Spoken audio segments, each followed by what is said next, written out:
మీలో ఎంతమంది దగ్గర దగ్గర ఉన్న ప్లేసెస్‌కి కూడా బైక్స్ యూజ్ చేస్తున్నారు? బైక్స్ యూజ్ చేయకుండా ఉండడం వల్ల 2 ఇంపార్టెంట్ పాయింట్స్ చెప్తాను నేను. ఫస్ట్ పాయింట్ పెట్రోల్ సేవ్ అవుతుంది. అది చిన్న విషయమే లైట్. ఎందుకంటే సేవింగ్స్ గురించి మనకంత ఉండదు గదా! సో, అది సెకండరీ. ప్రైమరీ పాయింట్ నేను ఇంపార్టెంట్ పాయింట్ చెప్తా గుర్తుపెట్టుకోండి. ఎప్పుడైనా మనకి దగ్గరలో ఉన్న షాప్స్‌కి గాని, లేదా సామాన్లు గాని, కూరగాయలు గాని తీసుకురావడానికి అమ్మ వాళ్ళు లేదా వైఫ్ పంపించినప్పుడు, మనం బైక్ యూజ్ చేయకుండా త్రూ వాక్ ఎళ్ళామనుకోండి, we will observe the surroundings. Surroundings చుట్టూ ఏం జరుగుతుందనేది మనం చూసుకుంటూ, అబ్జర్వ్ చేసుకుంటూ వెళ్తా ఉంటాం. ఎప్పుడు when we don't use our phone. మన ఫోన్ యూజ్ చేయకుండా సెల్ఫ్ వాకింగ్ చేసినప్పుడు. సో, అలా నడిచినప్పుడు ఏం జరుగుతుందంటే చుట్టుపక్కల ఏం జరుగుతుంది? ఏం బిజినెసెస్ రన్ అవుతున్నాయి? టీ స్టాల్ ఉంటది. హోటల్స్ ఉంటాయి. ఆ!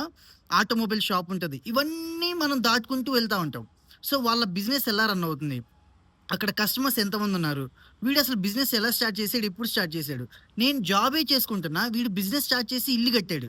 సో, ఇలా సెల్ఫ్ థింకింగ్ అనేది డెవలప్ అవుతుంది.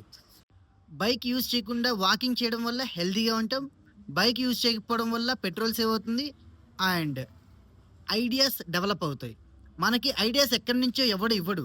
మన అబ్జర్వేషన్ మనల్ని ఆలోచింపజేస్తుంది. ఎప్పుడైనా గుర్తుపెట్టుకోండి.